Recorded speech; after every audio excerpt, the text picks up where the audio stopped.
Good morning, students. Welcome back to your next class of Haloarenes and Haloalkenes.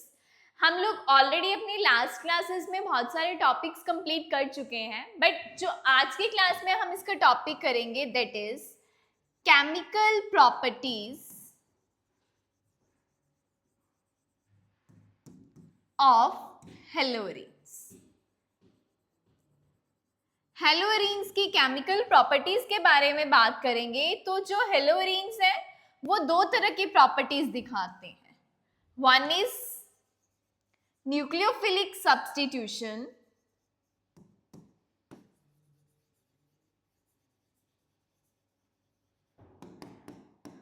and second one is electrophilic substitution.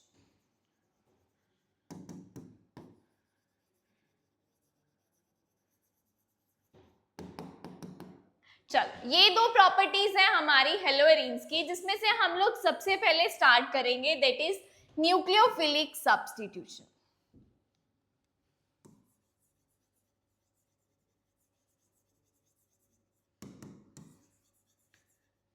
अगर nucleophilic substitution reactions की बात करें तो जो हेलोअरीन्स होते हैं वो लेस रिएक्टिव रहते हैं न्यूक्लियोफिलिक सब्स्टिट्यूशन रिएक्शंस के लिए, मतलब they are less reactive towards nucleophilic substitution due to 4 reasons, जिसमें से हमारा सबसे फर्स्ट रीजन है दैट इज डबल बॉन्ड।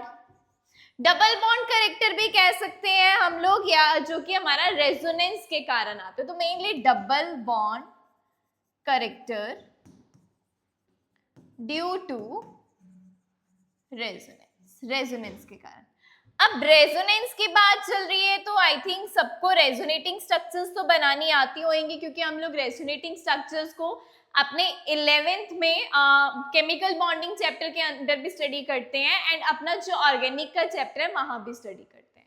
तो नहीं आती तो हम लोग पहले यहाँ पे एक रेजोनेटिंग स्ट्रक्चर ड्रॉ कर लेते हैं, ठीक है। तो ये मेरे पास बेंजीन है जिसके ऊपर एक हेलोजन एटम लगा है। अब हमें पता है कि जो हेलोजन एटम्स होते हैं वो क्या होते हैं, इलेक्ट्रॉन डोनेटिंग ग्रुप्स होते हैं। वो क्या करेंगे, अपने इलेक्ट्रॉन्स बेंजीन रिंग को डोनेट करेंगे, जिसके कारण वहां पे जो हमारे ये डबल बॉन्ड है इनकी क्या होएगी, डिलोकलाइजेशन हो जाएगी। तो कैसे होएगी रेजोनेंस, कि जब X ने अपना इलेक्ट्रॉन पेयर डोनेट किया तो ये बॉन्ड यहाँ शिफ्ट हो जाएगा, तो क्या बन जाएगी,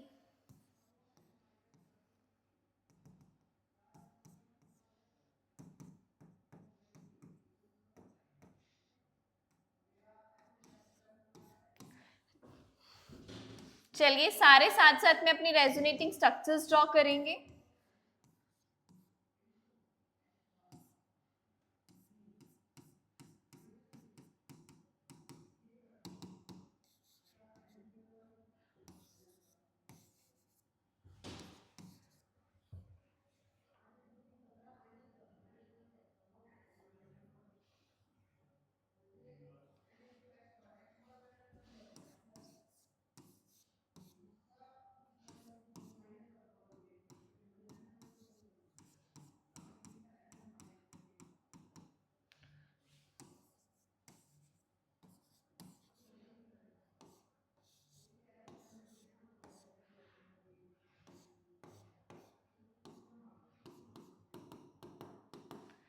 तो ये बन रही है हमारी रेजोनेटिंग स्ट्रक्चर्स। इसमें से this is the first resonating structure, this is the second resonating structure, this is the third resonating structures.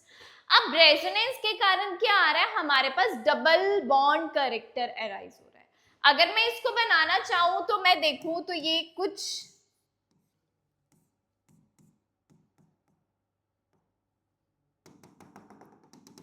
तो यहां पे क्या आ रहा है, पार्शियल डबल बॉन्ड करेक्टर है।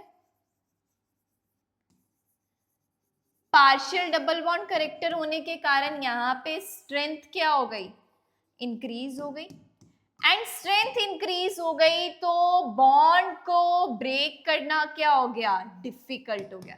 That means difficult to break a bond.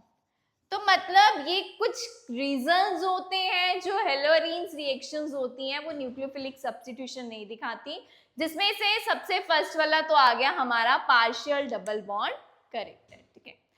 And second reason के बारे में बात करेंगे, that is the difference in hybridization of carbon atom. Second reason क्या आ जाएगा, difference in hybridization of carbon atom. Carbon atom की हाइब्रिडाइजेशन डिफरेंट हो जाएगी single bond, double bond and triple bond के केस में। ऐसे ही हेलोअरीन की एग्जांपल ले लेते हैं। चलो इस कार्बन की बात करूंगी, यहाँ पे हमारे पास एक डबल बॉन्ड और बाकी सिंगल बॉन्ड्स है, ये भी कह सकते हैं, या हम ये भी कह सकते हैं 3 सिग्मा बॉन्ड और 1 पाई बॉन्ड है, या एटलीस्ट 1 डबल बॉन्ड है, जिसके कारण इस कार्बन की जो हाइब्रिडाइजेशन है वो क्या हो गई, sp2 हो गई। sp2 हो गई। हम जनरली कौन सी हाइब्रिडाइजेशंस पढ़ते हैं, sp, sp2, sp3। अगर इनमें मैं अगर s कैरेक्टर्स की बात करूं तो s कैरेक्टर इसमें क्या हो जाएगा 50%, इसमें 33.3% एंड इसके केस में 25%। तो मतलब जैसे जैसे हम लोग sp से sp2 जा रहे हैं, देन sp3 जा रहे हैं, s कैरेक्टर क्या हो रहा है, डिक्रीज हो रहा है। बट sp2 के केस में बात करूं तो यहाँ पे हमारे पास sp3 से s कैरेक्टर क्या है, ज्यादा है। ज्यादा s कैरेक्टर होने के कारण इलेक्ट्रोनेगेटिविटी भी जो होती है वो इंक्रीज कर जाती है। तो मतलब यहाँ पे s कैरेक्टर इंक्रीज किया तो इलेक्ट्रोनेगेटिविटी इंक्रीज कर गई। इलेक्ट्रोनेगेटिविटी इंक्रीज करने से जो बॉन्ड लेंथ है वो क्या हो गई, डिक्रीज हो गई। इलेक्ट्रोनेगेटिविटी इंक्रीज हुई, बॉन्ड लेंथ शॉर्ट हो जाएगी, बॉन्ड क्या हो जाएगा, छोटा हो जाएगा। बॉन्ड लेंथ डिक्रीज कर गई तो बॉन्ड को ब्रेक करना फिर से क्या हो जाएगा, डिफिकल्ट हो जाएगा। So this is the second reason कि हेलोअरेन्स जो है हमारी न्यूक्लियोफिलिक सब्स्टिट्यूशन क्यों नहीं दिखाते, ठीक है। उसके बाद थर्ड कैरेक्टर आ जाएगा। Third character is instability of phenyl cation.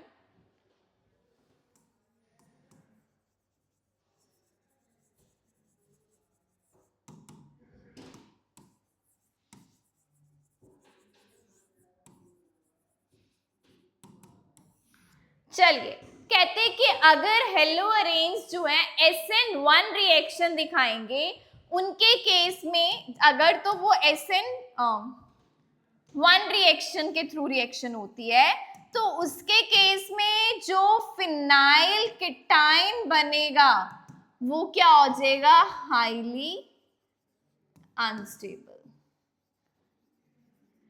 अब फिनाइल केटाइन क्या हो गया, हाईली अनस्टेबल। हाईली अनस्टेबल हो गया, दैट मींस उसके केस में हम उसको रेजोनेंस के थ्रू भी स्टेबलाइज नहीं कर सकते। तो क्या बोला गया है कि अगर हमारे हेलोअरेन्स SN1 nucleophilic substitution reaction show करते हैं, उसके केस में हमारे पास फिनाइल केटाइन बनता है। फिनाइल केटाइन जो कि हाईली अनस्टेबल होता है एंड उसको हम रेजोनेंस के साथ भी स्टेबल नहीं कर सकते। अगर जनरल से रिएक्शन की बात करूं तो क्या हो गई,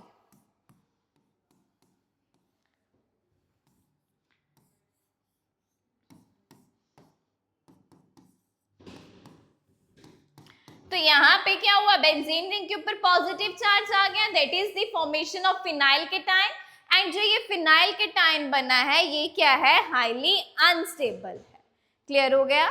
उसके बाद नेक्स्ट फोर्थ रीजन आ जाता है,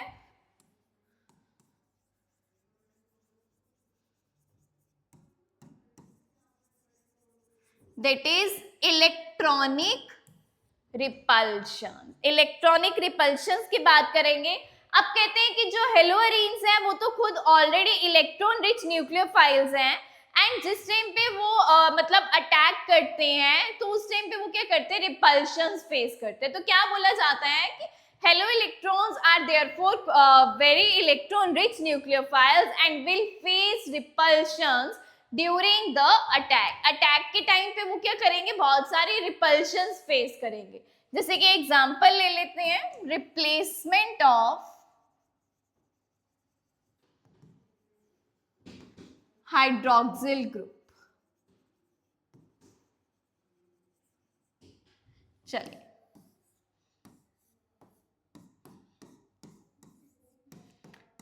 दिस इज द क्लोरोबेंजीन। अब बेंजीन के ऊपर ऑलरेडी क्या लगा हुआ है, एक हमारा न्यूक्लियोफाइल लगा है, दैट इज क्लोरीन।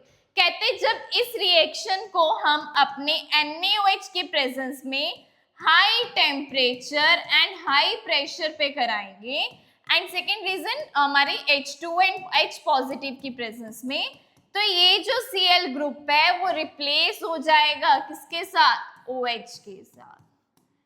तो ये तो हमारा फर्स्ट पार्ट था, that is the nucleophilic substitution reactions. And जो सेकेंड पार्ट आ जाएगा दैट इज इलेक्ट्रोफिलिक सब्स्टिट्यूशन और aromatic electrophilic substitution.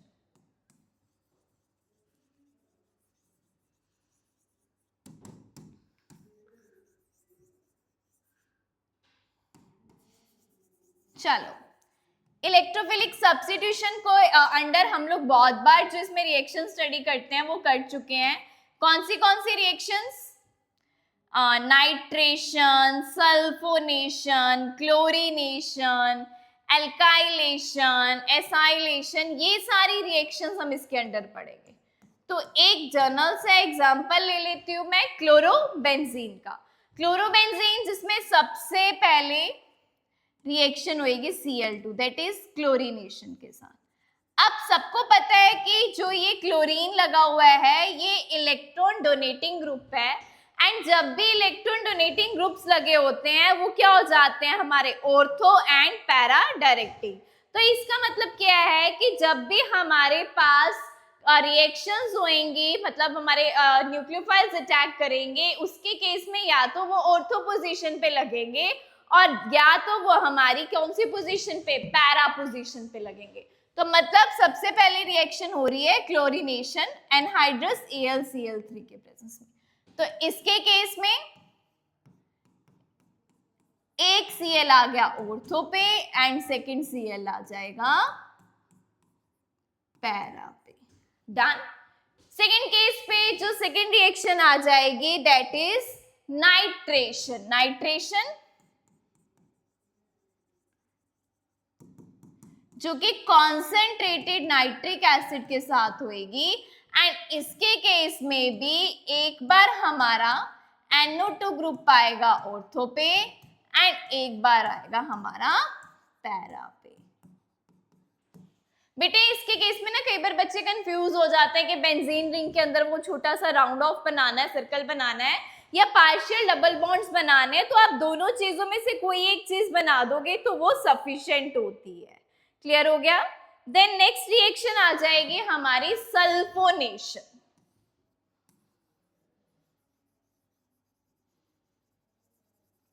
Sulphonation that is in the presence of concentrated sulphuric acid और ऑलम के प्रेजेंस में होती है। अब इसके केस में भी वही सेम कहानी कि एक बार हमारे पास जो है ऑर्थो पोजीशन पे आ जाएगा और एक बार पैरा पोजीशन पे। तो क्या हो जाएगा, यहाँ पे Cl फिक्स है, here SO3H plus Cl SO3H।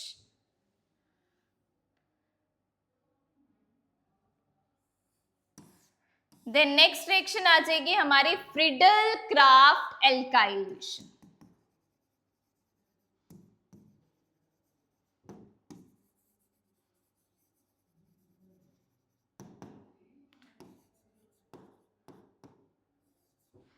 तो इसके केस में भी CH3 एक बार आएगा हमारी ऑर्थो पोजीशन पे एंड एक बार आ जाएगा पैरा पोजीशन। क्लियर हो गई इतनी कहानी। देन लास्ट रिएक्शन कौन सी आ जाएगी, अब फ्रीडल क्राफ्ट एल्काइलेशन तो हमने पढ़ ली। फ्रीडल क्राफ्ट एल्काइलेशन के बाद नेक्स्ट रिएक्शन कौन सी आ जाएगी हमारे पास, that is Friedel Crafts acylation. बेटे यहाँ एनहाइड्रस AlCl3 की प्रेजेंस में।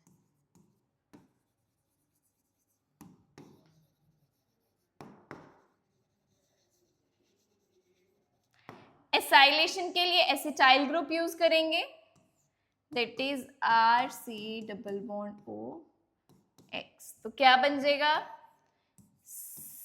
Cl तो हमारा फिक्स है, एक बार ऑर्थो पोजीशन पे एंड एक बार पैरा पोजीशन पे। सो ये तो था हमारा बिल्कुल last topic, that is the chemical properties of haloarenes. And इसके साथ साथ जो हमारा हेलोइल्केन्स हेलोअरीन्स चैप्टर्स हैं उसके सारे जो टॉपिक्स हैं वो क्या हो गए हैं, कवर हो गए हैं। सो अगर कोई भी डाउट हुआ, कुछ भी हुआ, तो you can ask me. Thank you.